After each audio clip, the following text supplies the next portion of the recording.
우리 말씀을 교독하겠습니다. 제가 먼저 읽고 우리 성도님들 읽으시고 마지막처럼 다 같이 읽겠습니다. 제가 먼저 읽겠습니다. 이에 사도와 장로와 온 교회가 그 중에서 사람들을 택하여 바울과 바나바와 함께 안디옥으로 보내기를 결정하니 곧 형제 중에 인도자인 바사바라는 유다와 실라더라.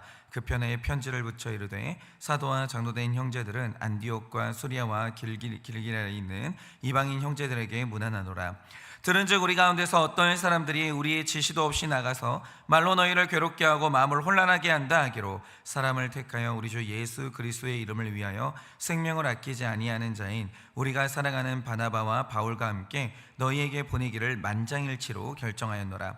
그리하여 유다와 실라를 보내니 그들도 이 일을 말로 전하리라.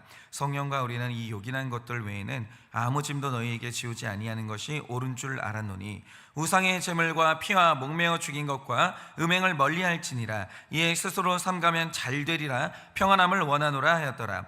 그들이 작별하고 안디옥에 내려가 무리를 모은 후에 편지를 전하니 읽고 그 위로한 말을 기뻐하였더라.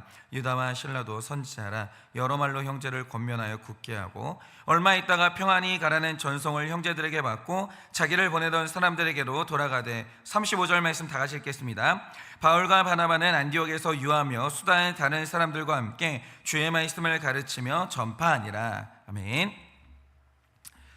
네, 다른 이제 오늘 말씀에 이제 여러 가지 좀 측면이 있는데 그 다른 측면은 이제 저녁에 함께 나누도록 하고요. 여러분이 특별히 오늘 말씀 25절, 26절 말씀을 보시면 오늘 말씀에는 좀 특이한 점이 하나 있어요. 그게 뭐냐면 사도들과 교회를 구성하고 있는 형제들 사이에 어떤 결정을 합니다. 어떤 결정을 할 때마다 나오는 구절이 뭐냐면 22절 말씀을 보면 사도와 장로와 온 교회 모든 교회 성도들이 이렇게 나와요.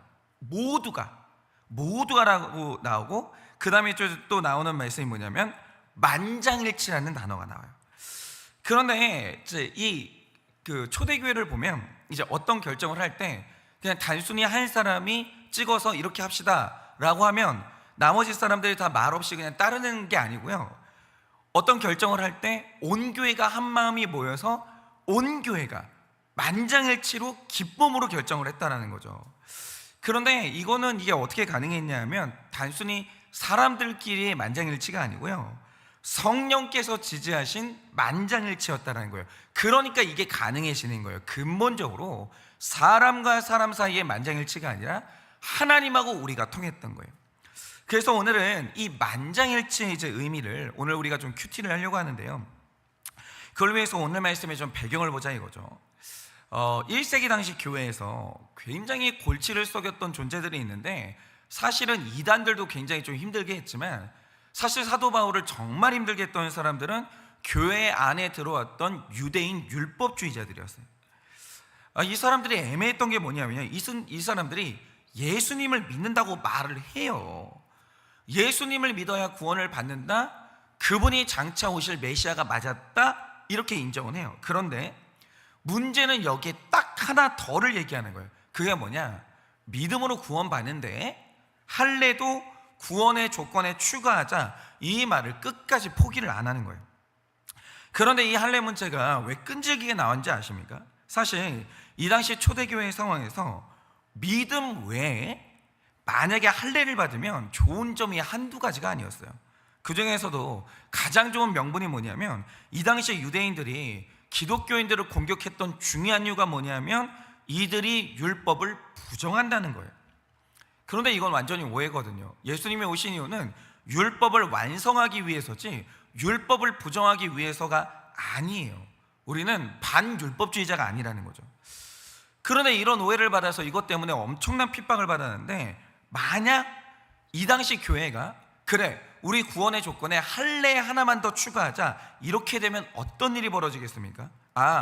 기독교인들이 율법을 무시하는 게 아니었구나 라는 표시가 되면서 핍박의 근거 하나가 사라지는 거예요.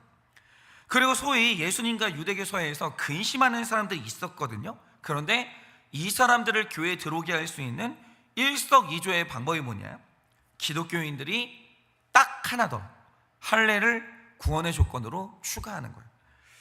그런데 이제 할례를 만약에 받는다, 여러 좋은 점이 많아요. 여러 좋은 점이 많은데 할례를 구원의 조건에 포함시키면 딱 하나 포기해야 되는 게 있어요. 그게 뭐냐? 오직 믿음으로 구원받는데, 이 믿음으로 구원받는다는 말에 그 앞에 오직이라는 말을 붙이는 게 불가능해져요. 이걸 포기해야 되는 거예요. 오직 믿음으로 구원받는다는 아주 사소해 보이는 것 같은 믿음 하나는 포기하면 되는 거예요. 그런데 이 구원받는 조건에 할례 딱 하나만 추구해도 핍박도 줄어들죠, 성도 수도 늘어나죠. 너무 좋은 게 많은 거예요. 그런데 이 고민하는 예루살렘 회의 가운데서 이때 우리의 사도들이 26절 말씀처럼 만장일치로 결의한 게 있었어요. 그게 뭐냐? 믿음으로 구원받는데 여기에 반드시 오직을 붙여야 된다는 거예요. 오직 믿음으로 구원받는다는 이 믿음에 타협은 있을 수가 없다. 그리고 우리가 구원받는 조건에 있어서 단 하나의 단서도 더 붙일 수가 없다. 그러니 모든 이방인 그리스도인들은 할례를 받을 필요가 없고 믿기만 하면, 할례 받은 유대인이든 아니든지 간에 전부 다 22절의 표현처럼 형제라고 선언을 한 거예요. 그런데 여기서 우리는 이 만장일치의 의미를 포착해야 되는데, 이 만장일치는 평화의 선언이거든요. 그러니까 만장일치가 뭐예요? 너와 내가 평안하다 이거 아니에요. 그런데 이게 누구와의 평화 선언이냐? 인간과의 평화를 포기하고 우리 자신의 이득을 포기하고서라도 하나님과 평화하기를 선택을 한 거예요. 하나님하고 나하고 만장일치를 이룬 거예요.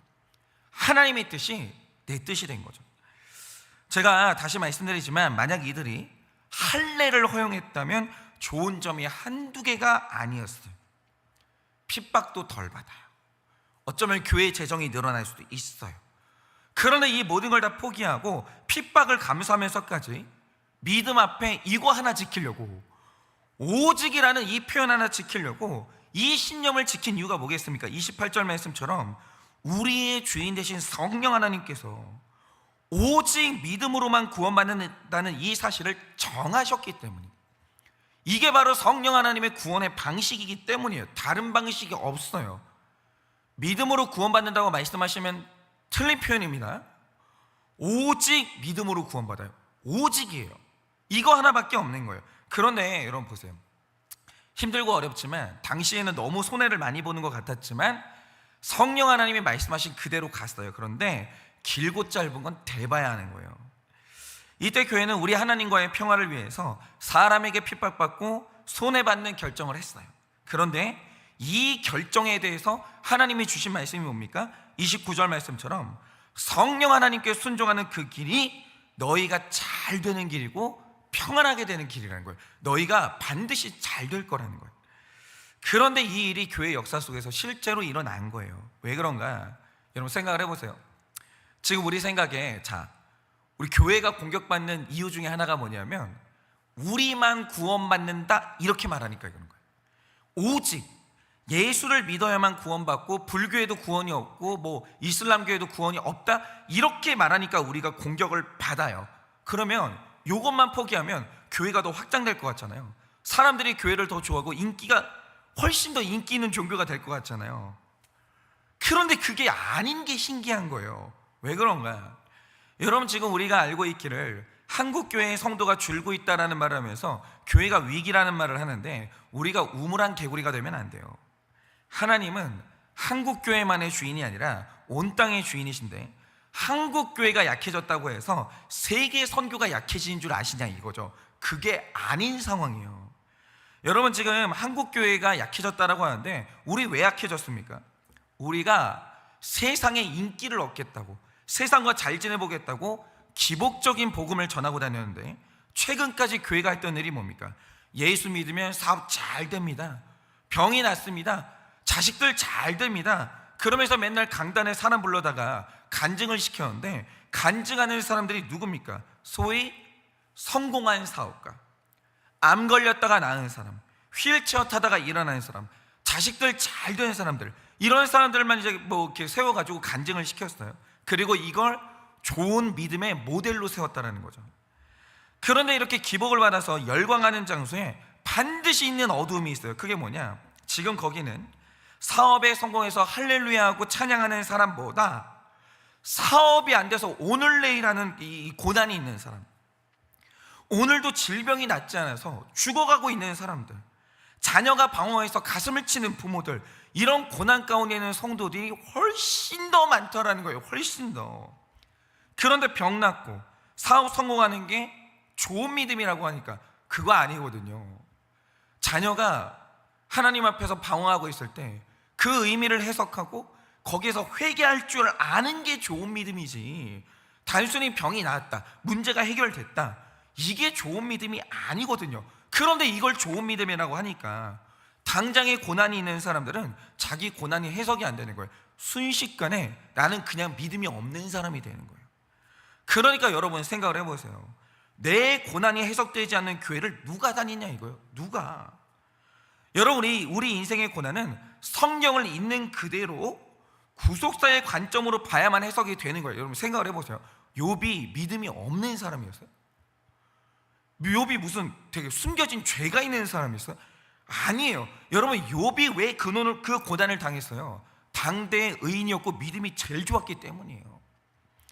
그가 그걸 감당할 수준이 됐기 때문에 고난을 당한 거예요. 그런데 잘 보세요.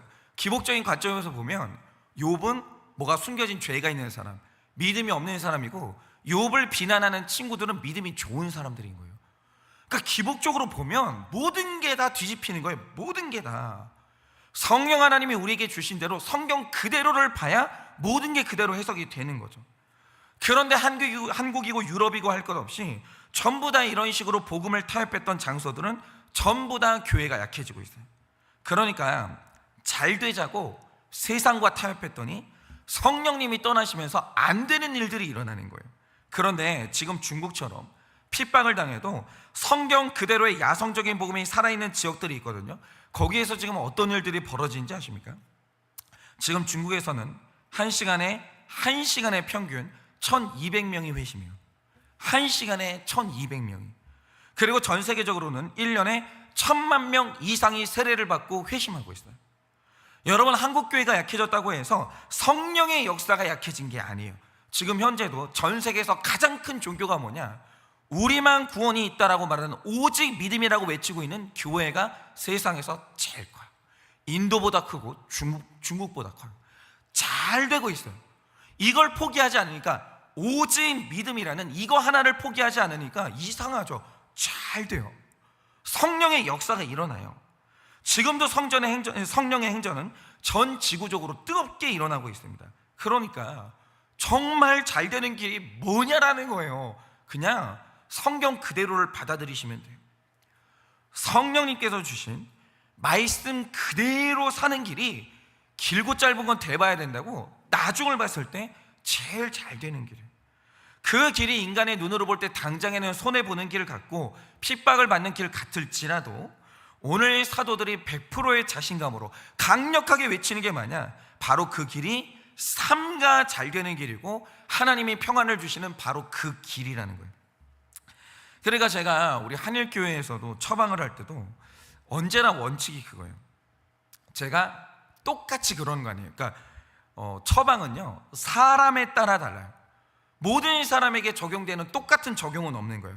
제가 언제나 그런 건 아니지만 어떤 청년의 경우에는 멀쩡하게 잘 다니고 있는 괜찮은 회사를 그만두게도 해요. 그리고 잘 만나고 있는 연인들을 헤어지게도 해요.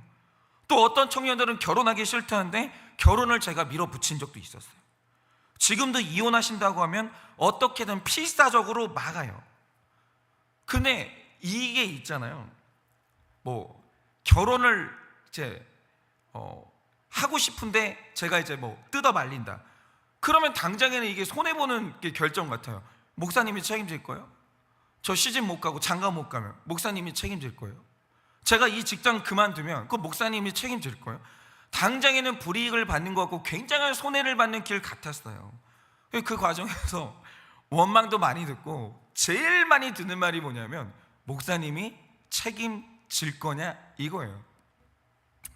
근데 제가 이제 그 처방을 줄 때는 저는 정말 큐티 많이 하고 성령님이 원하시는 게 뭐냐, 이게 내 욕심이냐 내 혈기냐 이런 것들 분별하는 시간을 정말 많이 갖거든요. 그리고 되게 신중하게 말을 해요.